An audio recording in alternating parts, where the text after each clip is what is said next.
a Jaguar, but I'm not in a Jaguar that was intended for the Crew Motorfest. I'm in a Jaguar that was made for the Crew 2. In fact, I'm in the final Street 1 vehicle ever added to the Crew 2. That's now in the Crew Motorfest. Welcome. My name is Sid, and you're watching this video, and you might even want to like and subscribe. But let's customize this to maybe similar to what I had before, because I don't really remember. We've got so many vehicles to go into today. Oh, that is not the lights I want. Ew. Damn, I don't want those fish lights. Okay, we will wide body it. We will, I don't even think I'm gonna do that. I think I'm gonna do this, the fan, because the fan probably moves. Oh, that looks very nice. Metal, like that. We're gonna wide body the back. We're gonna go with the fin, I think it was. The old fin McMissile over it. Okay, maybe that. There you go.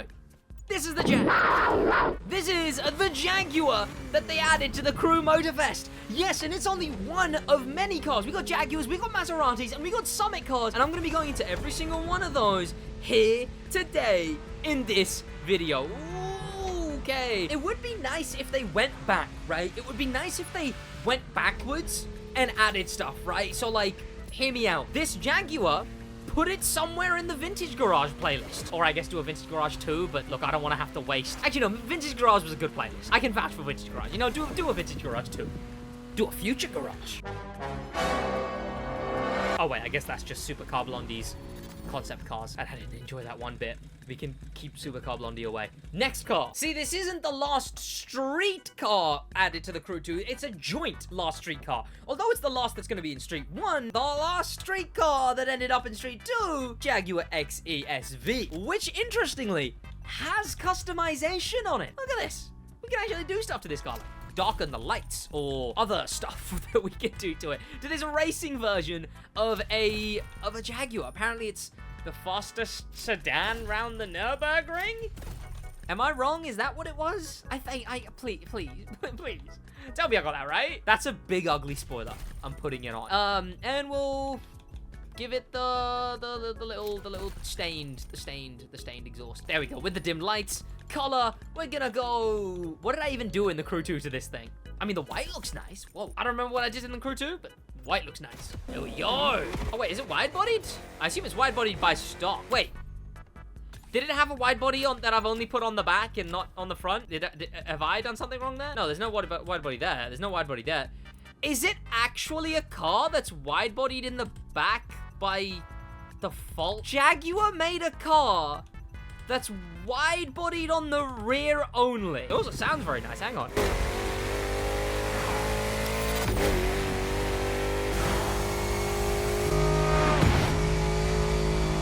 I guess that's what the fastest car around the Nürburgring, or the fastest sedan around the Nürburgring sounds like, I guess. It's cool. Look, it's cool. But Jaguar is switching over to making SUVs only in real life, so screw Jaguar. But we got one last Jaguar to check out. But I'd say it's the coolest car that's returned from the Crew 2, so I'm not gonna go into it just yet. First, let's go into the worst cars that return. This is the Maserati Ghibli. An old school Maserati, and let's check out the customization on this car. Yeah, that's pretty much all the customization on this car. There's nothing. And it sucks. And it's bad. Doesn't get much better either, because the other car they added, well, it was, don't tell me it's in Street Tier 2. There's no way it's in Street Tier 2. And this doesn't even... The thing, you know what the worst thing is? This thing barely... You know what? It does have customization. I'm racing it. I'm right. Okay, of course they don't allow any other rims. I'm racing it, because screw this car. Racing it. It doesn't look any different. No. Why is this in Street Tier 2? I mean, sure, it's probably faster than the Maserati Ghibli, but... Oh, what a disgrace. What an utter disgrace. Oh, my. Oh, God. This is for a specific type of player. Sorry. Like, 3 players, and that's about it. Who even cares that this thing is in the game? what a stinky two sets of cars. But now we're actually at the cool cars. This is the Nissan 350Z the something edition. Oh, nice. We can put the things. Oh, wait, that matches very nicely. We can put the interior vanities on this thing. Very nice. And this car, well, it's a returning Summit car from the Crew 2. So it was in the Crew 2's Summit, the Mad Summit, and it's back in the game now, but you will only get this car if you owned it in the Summit. It'll probably return at some point in the main stage though. But something they seem to have kept is that this thing says Ultimate Edition all over the back as like a texture. One of the coolest things about this car is still here, the wing. It's got a big wing! Big wing alert! Big wing alert! The wide body kit is debatable. I don't like that it's the convertible, but look, this little thing they've done is nice, the little bar. But Ivory Tower, please just give us the hardtop 350. And then we've got the front. It's got, I don't know, like Alpine lights, but it's just the wolf, the Rofo wolf logo. Sure. Yellow lights is nice. It'll be nice if we could change lights ourselves. I don't have any of my vanities from the main game, but it's nice to get this thing back, I guess. Here we go. This is a kind of car that I actually kind of want to drive. I mean, the Jaguar was fine, especially the Project or whatever. Because that thing, I remember when that thing got added to the Crew 2, I had no hope for it. I thought it would be a car that they wouldn't allow customization on. I thought it would be, oh god, fellas! I thought it would suck, I thought it would be pointless, but it turned out to actually be really cool. The Jaguar Concept Edition. This thing, I think, turned out better than I thought it would be. I just don't think it's very good in Motorfest. Purple Dodge, by the way. Ooh, my bad. Ow. The other Jaguars, I mean, the old school one was nicer than I thought it would be. I'm getting thrashed here, by the way. The hypercar, though, is the reason I'm saving that one till last. The Mad Dodge that is about to come up. Oh, that one was very cool. Oh, shortcut? Yes, please. Oh, okay. So when you play this event in the custom configuration, all of the barriers, the shortcuts are gone, so you can just take them. As much as this thing, the Ultimate Edition, you know, I think it was actually the last ever Summit car in the Crew. Yeah, this was the last ever Summit car ever added to the Crew 2. So you're looking at it right now. This was the nail in the coffin, the final nail in the coffin of the Crew 2 is the final edition, the final vehicle ever put in that game in the Premium Summit. We're driving it right now in Motorfest. And you know what? It ain't too bad. It ain't too bad at all. There's another lap. Nuh-uh. But I wouldn't say it was the coolest of the last few Summit cars. No, that one actually goes to the final rally raid car ever added to the Crew 2. The Mad Edition Dodge Charge. Okay. This thing is one of my favorite rally raid cars in the game. Now, unfortunately, they removed the stuff in the back moving around, but still, it's still one of my favorite ones. It's one of the more Mad Maxi style ones, and it just looks like it's a car with lore, and I like that. I like when a car has lore, and you can tell with this thing. Clearly, some kind of apocalyptic whatever, some kind of junker that they found covered in rust, and they replaced specific parts, like just the hood, just the door, or just the roof as well, right? There's also an alternative livery, which people don't really know, that this thing has a second livery. Also, a wood interior and, like, print on the seats. This is a well-done rally raid car, and I really like that. It's one of the more fun ones, especially in the Summit. What are the options? A Hummer police car? Okay, the Ghost Recon Raptor is pretty cool. I'll have to give him that, and I think that's it for Summit Rally Raid. If I'm misremembering, damn, I fell off on my crew knowledge if I am. Oh, the bridge! Oh, we just about made it. Damn, another big jump.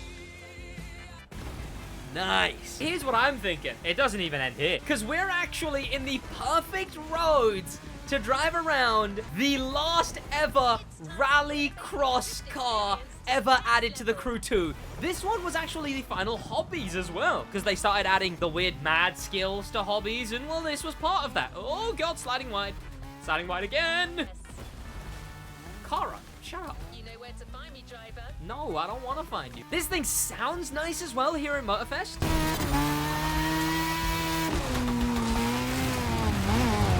almost sounds like a rallycross car, but it doesn't handle like one. I mean, maybe rallycross cars are absolutely uncontrollable and slidey out their mind, so maybe it does handle like one, but as far as I can tell, it does not handle like one. This thing is doing my head in. Handle properly, please. I know it's it's overpowered in the Crew 2, at least, but in the Crew Motorfest, I think I can tell you with most certainty, it's not gonna be as overpowered as it was in the Crew 2. Oh, I'm gonna miss the bridge! Ah! Yikes. And then my favorite of the cars returning, one of the best of the cars returning, is the Jaguar XJ concept. And one thing I need to know is... Oh, wait, you can't see it anymore? Oh, no! Oh, that sucks! There's a really cool bit of detail on this car where the interior... Can you see it from here? Hang on, I need to see if it's still a thing. In the interior, on the engine, you can actually see the... You can! Okay.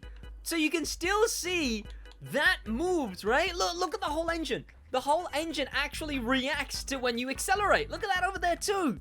They've animated all of this, but for some reason here in the Crew Motorfest, they've changed it so that instead of looking back into the engine through the window, you just look outside. Ivory Tower, no! Undo that now, please! Please, it's one of the best details in the game. This thing, okay, I'm gonna have to get rid of that eagle, but this thing already feels fast, man. Obviously, it's a hypercar. Oh, God! It also is the final ever hypercar added to the Crew 2, and also... is a car that was faked to be a leak way back when, and then finally in the end was actually added to the Crew 2 as a real car edition. Speed! Okay, right, yeah, let's customize this thing, I guess. Let's customize it. Let's see what we can do to this thing, because I genuinely don't remember for this one. I have no idea what there is. Okay, well, that's not good. Okay, well, that's not good either. Okay, well... I forgot about that! Never mind. This thing just about saved itself. I was this close to being very upset, but nope. This thing has, it's outdone itself. Okay, what spoilers do we have? What the hell is that? What the hell is that? Hey, well, it's nice and daytime now, but what the hell am I looking at? Ow! Can we get a clean run here and prove that this thing is actually a very good car? It seems a bit too slidey. Understeers a bit, but obviously that doesn't mean anything. I'm gonna have to wait for the real good players to come here and figure out what's good, because that felt really good though. That was a very good feeling turn it just took. Very still. Oh. See, I don't know if that top speed's anything great though. Whoa, okay, damn, this thing feels fast. It feels really nice to drive. Whoa, this thing's incredibly satisfying to drive. Okay, clean. Ow. Speed. The acceleration on this thing's crazy. I forget what hypercars feel like in this game, because this thing has just so much power. Whoa, for an old school concept Jaguar too. Whoa! Or did they make this thing in real life? Did they ever make this thing? I'm not sure, actually. Huh. Well, it's better than what Jaguar are doing now. Something I forgot to mention, actually, talking about the Mazda, the one that's in the hobbies, is we don't have the base model of that car anywhere. They've done that with Rallycross a lot, where we have the Audi S1, but we don't have the base model Audi S1. And we have the Ford Fiesta, but we don't have the base model Ford Fiesta in street. We have the Mazda RX-7 FB, that's the specific model of Mazda RX-7 that it is, but we don't have a base model of the FB. In fact, it's the only Mazda RX-7 we're missing, because we have the FC and the FD. The FD being the one that you guys recognize, the FC being the one that I prefer, and the FB being the one that no one prefers and no one recognizes. But look, it's in the game. It would just be nice if it was also in the game properly. Not just as a rallycross build, just actually in the game. What a nice looking cruise this has been, by the way. I should have put a topper in the, I should have put one of the vanity items, the topper, the interior vanities. That's what I'm trying to think of, not toppers. What was I thinking? But there we go. That's all the cars that have returned from the Crew 2. Thank you to popular members, especially thanks to famous members. And an insane thank you to star members. We don't have any. Become a star member. And an insane top of the top thank you to icon members. Okay. I'll see you boys in the next one. That's about it from me. In a bit.